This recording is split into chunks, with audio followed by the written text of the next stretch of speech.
Happy Rocktober 16th. Welcome or welcome back. My name is Karen Peterson. I'm a certified music practitioner and harp coach. This is my birthday fundraiser for the Music for Healing and Transition program. Thank you so much to folks who have already donated.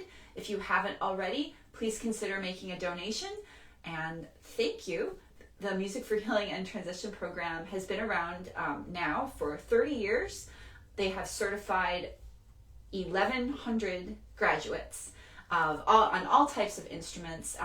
Lots of people on harp, lots of people also on guitar and voice, and then tons of melodic instruments, cello, harmonica, recorder, clarinet, flute, viola, tons of instruments.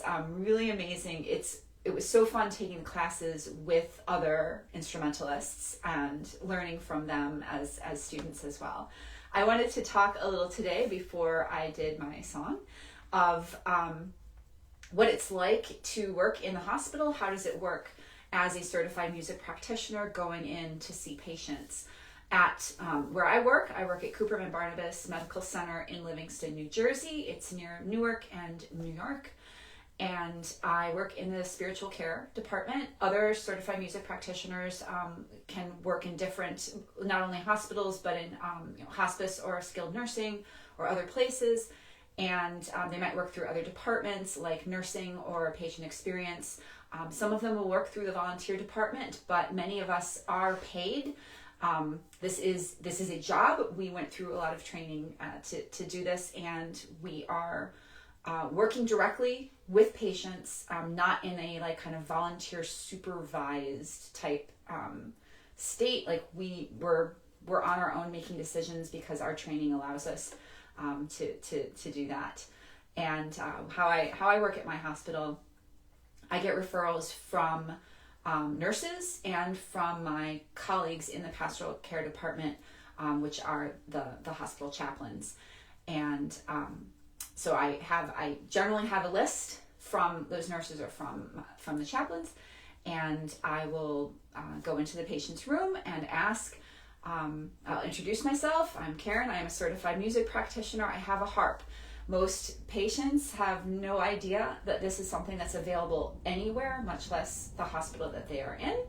So they probably might not. I have a badge that says musician on it, and I kind of refer to the badge. But generally the people who enter the patient's rooms are someone who's kind of wants something from them. Can I take your, I'm bringing you food, or I'm taking your vitals, or I'm the doctor talking about what's happening next. They're not expecting someone to come in and say, hi, I have a harp. So I don't think they necessarily, and then they don't know what a certified music practitioner is. So I don't bring the harp in to the room at first because I don't want the patients to feel obligated to say yes, but I do try to have it, I have it in the cart, try to have it be visible so that I can kind of gesture, I have a harp, that's what I'm saying. And most patients say yes. I imagine most patients are a little bored and are just like, whatever, sure. I don't really know what you said, but sure, go for it. Some patients ask me what I'm going to play or what type of music that I have. So this would be a song that I would potentially name what I'm going to be playing if I thought they would recognize it and I thought it might be appropriate for them, because I think they're expecting I'm going to play classical music. So I will name some songs, and they're welcome to say no. That's one of the few things in the hospital you can say no to. If they agree, then I bring the harp in and I let them know, you can close your eyes. This is just music to kind of be something different from the hospital sounds. It's supposed to be relaxing. If it, for any reason, you don't, trying to do my little spiel here, if for any reason it's not what they expected or they need me to stop, they can hold up their hand and I will see that and I will stop. So I want them to know they don't have to be attentive to it. Usually play for 10 to 20 minutes and choosing music that I feel is going to be helpful to them. And what I'm going to play tonight, I talked a little last night about how you could have a song that even though it makes you really happy, it might make you just too excited to hear it. And if it's a patient that you don't want to have their blood pressure raised or their heart rate raised or their breathing rate raised, then you might not want to play a song for them that they get all excited about. And I think this song that I'm going to play is interesting because it kind of has this escalation part. And I don't know, see if you feel it too, but where you start getting excited for the chorus to come. And if I don't want people to be getting excited for the chorus to come, I really have to tone that down and just like soften kind of how that build up to the chorus, so it's not a build up. And I don't know if you will notice this tonight, because what I do here is a little more of a performance than what I do for the patients. It's hard to be on a recording and not do some performing. But see if you notice that kind of, I don't know if you call it like the pre-chorus, the build up to the chorus. Let's see if I can keep it. Let's see if you notice. I'm going to do a little bit of a build up again because it's a performance. Okay. Sorry for all of the jibber jabber. I try to give people a chance, if they're watching live, to join after getting the notification. Blah, blah, blah. Here we go.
That was Petula Clark, Downtown.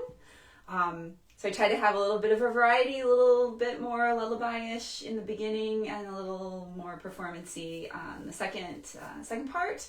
And if you kind of hear a difference in there, that is something that would be an example of the first part is kind of more of a therapeutic, patient-y thing, and the second one is a little bit more performance-y. And depending on what the patient is going through, if we're going for like, hey, you're about to be discharged, let's just do something distracting, or if I'm playing for staff or more in the public area, then sure, having a little more excitement is going to be appropriate. If it's just one-on-one in the patient's room and the patient is not like about to be discharged and doing great, then we're going to do the more of the lullaby, therapeutic, calming one. I also, I thought, since I was just wearing this like very little more proper outfit, I don't know if this is from the 60s, it's the closest I could get, so I thought I would play side saddle tonight. So I've got I'm not, if you're ergonomic, this is not the good way to play the harp, to kind of do this twist, but I thought that would just be more proper in this skirt to do a little side saddle there. Hope you enjoyed this. Please come back on the rest of the nights as well. Please consider making a donation to the Music for Healing and Transition program. This helps with scholarship funds. This helps with other needs for them to help get even more folks trained as certified music practitioners and into healthcare. Thank you again. See you tomorrow night. Peace out. Be kind to each other.